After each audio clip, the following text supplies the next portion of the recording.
नमस्कार. लोकात्मनेज मध्ये आपले हार्दिक स्वागत. बातमी आहे जालना इथून. पत्रकाराला आरवेच्या भाषेत बोलणाऱ्या महावितरण अधिकाऱ्यासह कर्मचारी निलंबित करा, जिल्हाधिकारी यांना निवेदन.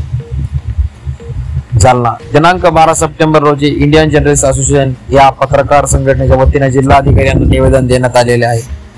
जालना येथील प्रबंध भूमीचे पत्रकार सुनील भारती यांच्यासोबत दिनांक 11 सप्टेंबर रोजी महावितरण कार्यालयातील अधिकारी व कर्मचारी यांनी हा धक्कादायक प्रकार केला आहे. भारती यांना आरोग्य भाषेत बोलणाऱ्या महावितरणाच्या अधिकारी व कर्मचाऱ्यावर कारवाई करावी अशी मागणी पत्रकार संघटनेने जिल्हाधिकारी कार्यालयाकडे केली आहे. यामध्ये पत्रकाराबद्दल अपमानास्पद व बेजबाबदार वक्तव्य केले असून संघटनेने या प्रकरणी मुख्यमंत्री देवेंद्र फडणवीस यांना देखील पत्र पाठवले असून अशा मुजोर अधिकाऱ्याला तात्काळ निलंबित करावे अशी मागणी देखील यावेळी करण्यात आली आहे. जालना शहरातील प्रबंधभूमीचे पत्रकार सुनील भारती हे वाढीव वीज बिलाबाबत तक्रार करण्यासाठी महावितरण कार्यालयात गेले होते. मात्र त्या ठिकाणी उपस्थित असलेल्या अभियंते आणि कर्मचाऱ्यांनी त्यांना अरोच्य भाषा वापरली. शिवाय पत्रकाराबाबत आक्षेपार्ह वक्तव्य देखील येथील अधिकारी आणि कर्मचाऱ्यांकडून करण्यात आले. त्यानंतर पत्रकार संघटनेच्या कार्यकर्त्यांनी महावितरण कार्यालयात धाव घेतली.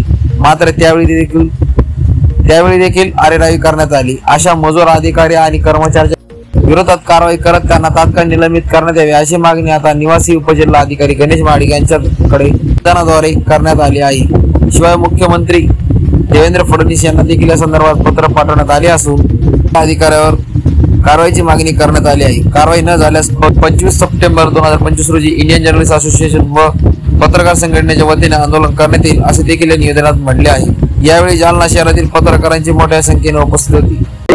एमएससीबीच्या अधिकाऱ्यांनी पत्रकारांना अपमानास्पद वागणूक दिल्याचा प्रकार झाला होता.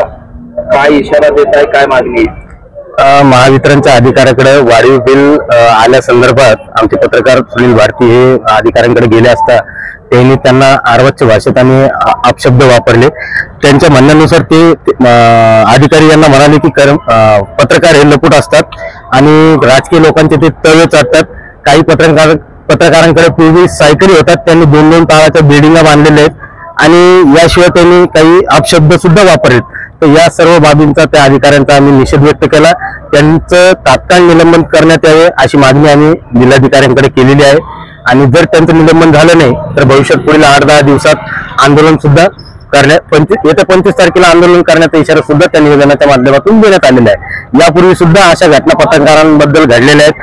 आस्था हॉस्पिटलचे डॉक्टर आदिनाथ पाटील यांनी सुद्धा पत्रकारांबद्दल अपशब्द वापरले होते. त्याही वेळेस आम्ही निवेदन दिलं होतं, आंदोलनाचा इशारा दिला होता, पण त्याच्यावरही काही कारवाई झाली नाही. त्या संदर्भातही आम्ही कलेक्टर साहेबांशी बोललो तर त्यांनी त्यांना स्मरणपत्र देण्याचे आश्वासन पुन्हा एकदा दिलेले आहे. आता ह्या दोन्ही प्रकारावर जर आता कारवाई झाली नाही तर येत्या 25 तारखेला आंदोलन आम्ही 100% करणार.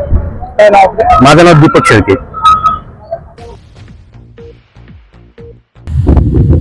अशाच नवनवीन ताज्या घडामोडी बघण्यासाठी आपल्या लोकात्मनेज चॅनलला लाईक करा, शेअर करा, सबस्क्राईब करायला विसरू नका. धन्यवाद. लोकात्मनेज चॅनलसाठी प्रतिनिधी तरंग कांबळे, जालना.